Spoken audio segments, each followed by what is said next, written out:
భారత్ పాకిస్తాన్ మధ్య దాదాపు యుద్ధం మొదలైపోయింది. భారత భూభాగంలోకి మిసైళ్లు డ్రోన్లతో దాడులకు దిగి యుద్ధానికి ఆద్యం పోసింది. మన దేశంలోని మిలిటరీ స్థావరాలు, ఎయిర్పోర్ట్లను లక్ష్యంగా చేసుకొని ముందుగా క్షిపణులు, డ్రోన్లతో రెచ్చగొట్టే చర్యలకు దిగింది.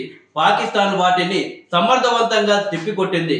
సరిహద్దు వెంట ఉన్న పాకిస్తాన్ ఎయిర్ డిఫెన్స్ సిస్టమ్స్ లక్ష్యంగా భారత్ ప్రతీకార దాడి చేపట్టింది. ఇందులో లాహోర్లోని ఎయిర్ డిఫెన్స్ సిస్టమ్ ధ్వంసమైనట్టు తెలిసింది. పాకిస్తాన్ నుంచి వచ్చిన సుమారు 20 క్షిపణులను భారత్ నేలమట్టం చేసింది. ఆ తర్వాత ఏకంగా పాకిస్తాన్ యుద్ధ విమానాలను నేలకొల్చింది. భారత గగనతలంలోకి తొచ్చుకొని వచ్చిన అమెరికాలో తయారైన F-16 ను ధ్వంసం చేసిన భారత ఆర్మీ చైనా నుంచి పాక్ కొనుగోలు చేసినటువంటి 2 JF-17 యుద్ధ విమానాలను నేలమట్టం చేసింది. ఇందులో 2 యుద్ధ విమానాలు కూలినట్లు పాకిస్తాన్ కూడా ధృవీకరించింది. ఈ దాడులకు ప్రతిగా భారత్ ఏకంగా పాకిస్తాన్ నడిబొడ్డును టార్గెట్ చేసుకొని మిసైళ్లు ప్రయోగించింది. లాహోర్, సియాల్కోట్, ఇస్లామాబాద్, పేషావర్, కరాచీ పైన క్షిపణుల వర్షం కురిపించింది. పాకిస్తాన్ చేపట్టిన క్షిపణి డ్రోన్ల దాడిలో భారత్ వైపు ఎలాంటి ప్రాణ నష్టమైతే జరగలేదని అధికారులు కూడా స్పష్టం చేశారు. పహల్గామ్ ఊచకోత ఘటనకు ప్రతిగా భారత ఉగ్రవాద శిబిరాలను టార్గెట్ చేసింది. పాకిస్తాన్ పాక్ ఆక్రమిత కాశ్మీర్లోని 9 ఉగ్రవాద శిబిరాలను ఆపరేషన్ సింధూర్ పేరిట ధ్వంసం చేసింది. అమాయక భారత పౌరులను దారుణంగా చంపేసిన ఉగ్రవాదులపై పాకిస్తాన్ ఎలాంటి యాక్షన్ తీసుకోకపోవడం, సమీప భవిష్యత్తులోనూ భారత్ పై మరిన్ని దారుణాలకు ఆ ఉగ్రవాద సంస్థలు ప్రణాళికలు వేసుకోవడం వంటివి భారత సైనిక చర్యను అనివార్యం చేశాయి. అందుకే పాకిస్తాన్ ను రెచ్చగొట్టేలా కాకుండా కేవలం ఉగ్రవాద సంస్థలను టార్గెట్ చేసుకొని భారత్ దాడి చేసింది. పాకిస్తాన్ ఆర్మీ స్థావరాలు, పౌరులపై కాకుండా కేవలం ఉగ్ర శిబిరాలకే దాడిని పరిమితం చేసింది. ఈ విషయాన్ని కేంద్ర ప్రభుత్వం స్పష్టంగా తెలియజేసింది. కానీ పాకిస్తాన్ మాత్రం తన వక్రబుద్ధిని మార్చుకోలేదు. భారత్ ను రెచ్చగొడుతూ దాడికి దిగింది. ఆపరేషన్ సింధూర్ చేపట్టిన మరుసటి రోజున అర్ధరాత్రి దాటిన తర్వాత అమృత్సర్ సహా పలు చోట మిసైళ్లతో దాడి చేసింది. మన దేశంలోని 15 సైనిక స్థావరాలను టార్గెట్ చేసుకుని పాకిస్తాన్ అయితే దాడికి దిగింది.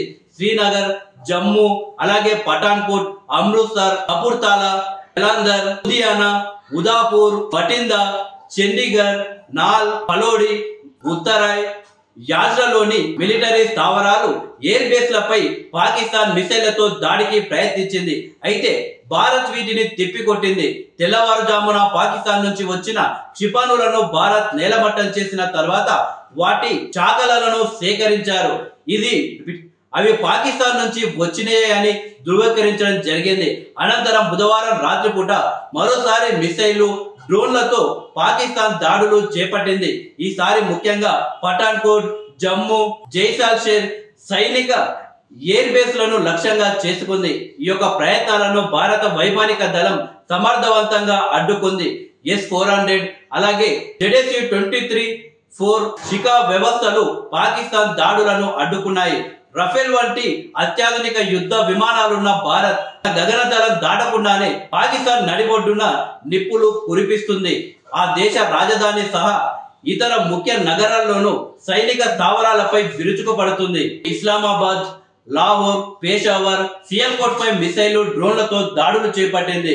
అలాగే కరాచీ పోర్టు పైన కూడా భారత్ అటాక్ చేసినట్లు చెప్తున్నారు. యుద్ధ రంగంలోకి భారత్ నావిక దళం కూడా దిగింది. పాకిస్తాన్ తీర నగరం కరాచీపై ఇండియన్ నేవీ విరుచుకుపడినట్టు తెలిసింది. పాకిస్తాన్ పై చివరిసారిగా నేవీ 1971లో అటాక్ చేసింది. పాకిస్తాన్ ఎయిర్ ఫోర్స్ పైలట్ ఒకరు సజీవంగా భారత బలగాలకు చిక్కాడు. రాజస్థాన్ జైసల్మేర్ జిల్లాలో భారత బలగాలు ఓ పాకిస్తాన్ పైలట్ ను సజీవంగా కస్టడీలోకి తీసుకున్నట్టు స్థానిక మీడియాలో కథనాలు వచ్చాయి. పాకిస్తాన్ ఫైటర్ జెట్ గగనతలం దాడి భారత్ లోకి వస్తుండగా పైలట్ లో నుంచి ఎజెక్ట్ అయ్యాడు. అనంతరం ఆ పైలట్ ను భారత బలగాలు అదుపులోకి తీసుకొని ప్రశ్నిస్తున్నట్లు తెలిసింది. భారత ఆర్మీ అధికారికంగా ఇంకా ప్రకటనలు విడుదల చేయనప్పటికీ భద్రతా వర్గాలు మాత్రం పాకిస్తాన్ పైలట్ ను అదుపులోకి తీసుకున్నట్లు తెలిపాయి. భారత వైమానిక దళం, ఆర్మీ సంయుక్తంగా చేపట్టిన ఆపరేషన్ సింధూర్ లో భాగంగా పాక్ పిఓకేలోని ఉగ్ర శిబిరాలను ధ్వంసం చేశాయి. తాజాగా ఈ ఆపరేషన్ లో ఇండియన్ నేవీ కూడా ఎంట్రీ ఇచ్చింది. పాకిస్తాన్ దక్షిణాదిన గల తీర నగరం కరాచీపై దాడి చేసింది. కరాచీలోని పాక్ నేవీ బేస్లపై దాడి చేసినట్టు తెలిసింది. నేవీ దాడి నేపథ్యంలోనే కరాచీలో పలుమార్లు పేలుడు శబ్దాలు వినిపించాయి. 1971 తర్వాత తొలిసారి భారత నేవీ మళ్ళీ పాకిస్తాన్ పై దాడి చేసింది.